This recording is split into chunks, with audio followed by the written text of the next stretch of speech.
Hello दोस्तों, स्वागत है आपका हमारे YouTube channel arts accounting services में। तो आज की वीडियो में हम बात करेंगे कि हम वाउचर क्रिएट कैसे करते हैं और जीएसटी R1, R2, R3 को रिटर्न फाइल कैसे करते हैं। तो चलिए बढ़ते हैं अपने टैली प्राइम की तरफ। मैं आ जाता हूँ अपने गेटवे ऑफ टैली, देन मैं चले जाता हूँ क्रिएट, देन मैं यहाँ से सिलेक्ट करता हूँ अपना वाउचर टाइप और मैं यहाँ पर इसका नाम डाल देता हूँ invoice tax. Then invoice tax में डालने के बाद यहाँ पे हमसे मांग रहा है सिलेक्ट टाइप ऑफ वाउचर। तो हम ये किस वाउचर के लिए बना रहे हैं, तो मैं यहाँ पे ये सेल्स वाउचर के लिए बना रहा हूँ। तो मैं इसको सिलेक्ट कर लेता हूँ and active this voucher type को यस। देन यहाँ पे मेथड ऑफ वाउचर नंबरिंग, तो मैं इसको ऑटोमेटिक पे ही सिलेक्ट कर रहा हूँ। देन ये हमसे यहाँ पे ओरिजिनल वाउचर नंबर मैंने सेलेक्ट किया। देन यहाँ से set alter additional number detail, then मैं यहाँ से इसको यस करता हूँ। देखिए अभी हमसे मांग रहे हैं यहाँ पे स्टार्टिंग नंबर, तो जैसे कि मैं अपना स्टार्टिंग नंबर अभी के लिए डाल देता हूँ 101। देन यहाँ पे नेक्स्ट मांग रहा है हमारा विड्थ ऑफ नंबर। ये मांगना चाहता है कि हमारे जो नंबर की विड्थ है यानी कि वो मैक्सिमम कहाँ तक जा सकती है, तो मैं इसको 4 डिजिट में डाल देता हूँ। देन प्रीफिल विद 0 इसको यस कर लेता हूँ। इसका मतलब है कि जब इसके आगे भी 0 लगेगा 0101 हो जाएगा ये, तब ये 4 डिजिट का हो जाएगा।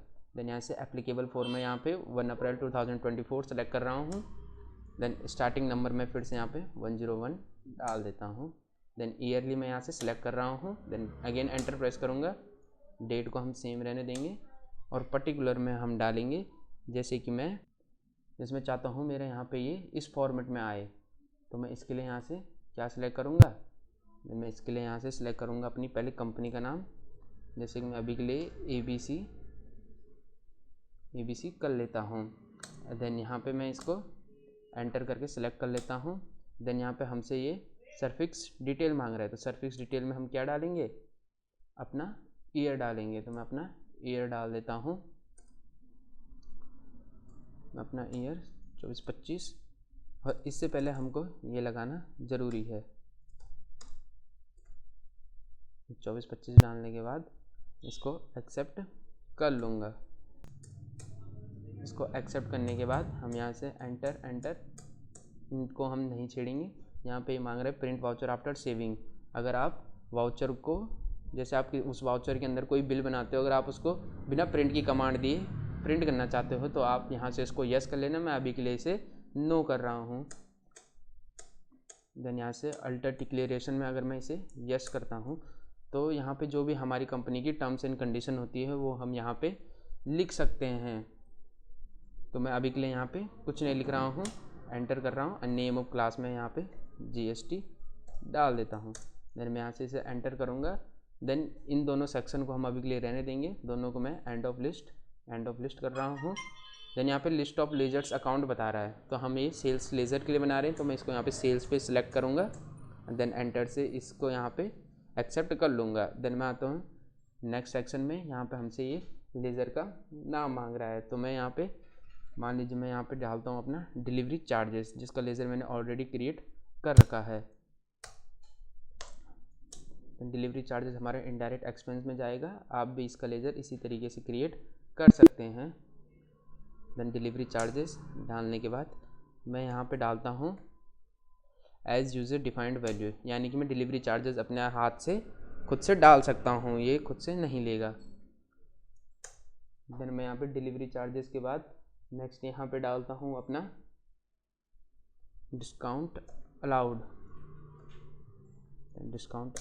अलाउड सेलेक्ट करने के बाद मैं यहाँ भी इसको एज यूजर डिफाइंड वैल्यू, इसको भी मैं अपने हाथ से डालना चाहूँगा। देन मैं नेक्स्ट डालता हूँ अपना CGST, देन SGST जिसके लेज़र हमने पिछली वीडियो में क्रिएट कर रखे थे। देन मैं डाल देता हूँ अपना राउंड ऑफ से पहले मैं डालता हूँ IGST, हम इसमें इंटर स्टेट सेल भी करेंगे। देन मैं डाल देता हूँ अपना round off. Then round off को हम सिलेक्ट करेंगे यहाँ से as total amount of rounding. Then यहाँ से हम इसको सिलेक्ट करेंगे नॉर्मल राउंडिंग, और यहाँ पे हम राउंडिंग लिमिट 1 डाल देंगे। देन यहाँ से इसको एक्सेप्ट कर लेंगे। देन इसको एक्सेप्ट करने के बाद हम आ जाते हैं अपने गेटवे ऑफ टैली पे।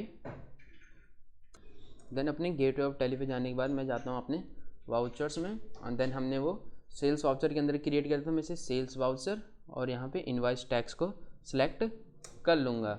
देन यहाँ से क्लास पूछ रहा है, मैं इसको GST सिलेक्ट कर लूँगा। देन अब आप यहाँ से देख सकते हैं यहाँ पे टैक्स इनवॉइस में हमारा ऑटोमेटिकली कंपनी का नाम आ चुका है। देन मैं इसका रेफरेंस नंबर डाल देता हूँ, डेट, और मैं यहाँ पे सिलेक्ट कर लेता हूँ लक्ष्मण। ये पार्टी हमारी पंजाब की, इसलिए मैंने यहाँ पे लक्ष्मण को सिलेक्ट किया है। देन इसको एक्सेप्ट कर लूँगा। देन आप यहाँ देख सकते हैं यहाँ पे हमको पर्टिकुलर शो हो रहा है, तो हम इसके लिए प्रेस करेंगे Ctrl+H एंड देन यहाँ पे आइटम इनवॉइसिंग को सिलेक्ट कर लेंगे। देन यहाँ से इसको एक्सेप्ट, Ctrl से एक्सेप्ट कर लेंगे। अब मैंने यहाँ पे स्टॉक बना रखा था टेलीविज़न का। देन मैं यहाँ पे इसकी क्वांटिटी डाल देता हूँ 5। देखिए अब हमको यहाँ पे नेगेटिव स्टॉक की वार्निंग ये शो कर रहा है। ये इसलिए शो कर रहा है क्योंकि हमने ये जो टेलीविज़न है हमने इनको परचेज़ नहीं किया है अभी तक, ये इसलिए ये वार्निंग शो कर रहा है। अभी के लिए हम इसे इग्नोर करते हैं। देन यहाँ पे ये रेट ले चुका है, मैं एक बार के लिए रेट फिर से डाल देता हूँ 4900 मैंने डाल दिया है। अब आप देख सकते हैं यहाँ पे इसने खुद से ही IGST काउंट कर लिया है। अब मैं यहाँ से एंटर करूँगा एंड देन डिलीवरी चार्जेस में इसमें अगर आप परसेंटेज में डालना चाहते हो तो मान लीजिए मैं यहाँ पे 10% डिलीवरी चार्जेस लगा देता हूँ। तो आप देख सकते हैं यहाँ पे इसने टैक्स को भी चेंज कर लिया है, क्योंकि मैंने जब डिलीवरी चार्जेस का लेज़र बनाया था तो मैंने इसमें GST एप्लीकेबल कर दिया था। अब आप देख सकते हैं यहाँ पे डिस्काउंट अलाउडेड, तो मैं यहाँ पे इसको परसेंटेज में अलाउड करता हूँ -5%। देन 5% सिलेक्ट करने के बाद देखो अब जब मैंने डिस्काउंट अलाउ किया है तो इसमें हमारे टैक्स में कोई भी चेंज नहीं हुआ है। ये मैंने जब डिस्काउंट अलाउडेड का लेज़र बनाया था तो मैंने इसमें GST एप्लीकेबल नहीं किया था। अब हमने अपने बिल में सारी एंट्रियाँ भर ली हैं। अब मैं इसका प्रिंट प्रीव्यू देखना चाहता हूँ, तो मैं यहाँ से Ctrl+P देन यहाँ से इसका प्रीव्यू देख सकता हूँ। अब आप इसका प्रीव्यू देख सकते हैं यहाँ पे हमारे बिल में सिर्फ ये क्या शो कर रहा है, delivery charges, discount allowed, IGST and round of. यहाँ पे ये CGST और SGST को शो नहीं कर रहा है, क्योंकि जब हमने अपने ये वाउचर बनाया था तो हमने सिर्फ उन्हीं चीज़ों को सेलेक्ट किया था जिसमें हमारी कोई आइटम या फिर कोई टैक्स या अमाउंट कोई भी हो, तो हमने उन्हीं को सिलेक्ट किया था। अब मैं यहाँ से Alt+Z करके इसका जूम करके दिखा देता हूँ आपको। यहाँ पे हमको GST शो कर रहा है 18%, GST का रेट हमको शो कर रहा है। अगर आपको ये शो नहीं करता है तो आप यहाँ पे कॉन्फ़िगरेशन एंड देन यहाँ से GST को सिलेक्ट करके show item wise GST detail को आप यहाँ से यस कर सकते हैं, जिसके बाद ये आपको शो कर देगा। देन इसको एक्सेप्ट करने के बाद मैं यहाँ पे क्रेडिट डेट यहाँ पे अभी के लिए 10 डेज़ डाल देता हूँ। देन मैं इसको यहाँ से एंटर प्रेस करके एक्सेप्ट कर लूँगा। देन मैं यहाँ से इसको सेव करने के बाद आ जाता हूँ अपने गेटवे ऑफ टैली पे। देन गेटवे ऑफ टैली पे जाने के बाद हमने अब अपना वाउचर क्रिएट करना और उसके अंदर एंट्री करना सीख लिया है। अब मैं बताता हूँ आपको कि आप GST रिटर्न को फाइल कैसे करते हैं। तो हम सबसे पहले जाएंगे डिस्प्ले मोर ऑप्शन, जिसकी शॉर्टकट की होती है D।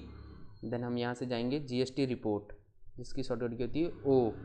देन यहाँ से R1 को मैं अभी के लिए सिलेक्ट कर लेता हूँ। अब आप देख सकते हैं यहाँ पे एक बात का हमें ध्यान रखना होता है कि यहाँ पे इन सर्टेन ट्रांजेक्शन जो यहाँ पे बता रहा है, इन सर्टेन ट्रांजेक्शन ये हमारी कोई भी शो नहीं करनी चाहिए। अगर वो शो कर रहा है तो अब आप उसको एंटर करके आप उस बिल को सही कर सकते हैं। देन अब आप यहाँ देख सकते हैं B2B, बिजनेस टू बिजनेस, हमारे यहाँ पे 65,701 टैक्सेबल अमाउंट है। तो मान लीजिए मुझे इसी की रिटर्न फाइल करनी है, तो मैं यहाँ से जाऊँगा एक्सपोर्ट। देन मैं यहाँ से जाऊँगा GST रिटर्न। GST रिटर्न में जाने के बाद अब आप देख सकते हैं यहाँ से हमको नीचे X यानी कि एक्सपोर्ट शो कर रहा है। अब आप ये देख सकते हैं यहाँ पे फाइल फॉर्मेट JSON आ रखा है। अगर जब हमें पोर्टल में ये फाइल अपलोड करनी होती है तो हम इसको JSON में ही अपलोड करते हैं। अगर आपका यहाँ पे एक्सेल आता है तो आप यहाँ कॉन्फ़िगरेशन से फाइल फॉर्मेट को एक्सेल, CBC, JSON किसी में भी बदल सकते हैं। अब हमको पोर्टल में ये अपलोड करनी है तो मैं यहाँ से JSON को सिलेक्ट कर लेता हूँ। फोल्डर पाथ यहाँ पे टैली का ही है तो मैं इसको टैली का ही रहने देता हूँ। देन एंटर करके इसको एक्सेप्ट कर लेता हूँ। अब मैं यहाँ से इसके बटन निकाल के इसको एक्सपोर्ट पे लगा लेता हूँ। अब आप देख सकते हैं यहाँ पे हमको यहाँ पे इसने ये JSON बना के दे दिए हैं हमको यहाँ पे ये, तो मैं इसी जेएसएन को अपने पोर्टल पे अपलोड कर लूँगा। देन सेम मैं यहाँ से इसको इसके बटन दबा के देन अगेन अपने डिस्प्ले ओ एंड देन 3B इसको भी सेम ऐसे ही यहाँ पे एक्सपोर्ट करूँगा। देन यहाँ पे GST रिटर्न, देन यहाँ पे अगेन यहाँ पे एक्सपोर्ट, और ये हमको एक्सपोर्ट करके जो फाइल देगा हम उस फाइल को अपने पोर्टल में अपलोड कर लेंगे। बेसिकली हम इसी को ही अब बोलते हैं कि हमने अपनी GST रिटर्न फाइल कर ली है। तो आज की वीडियो में बस इतना ही। उम्मीद करता हूँ आपको समझ में आ चुका होगा।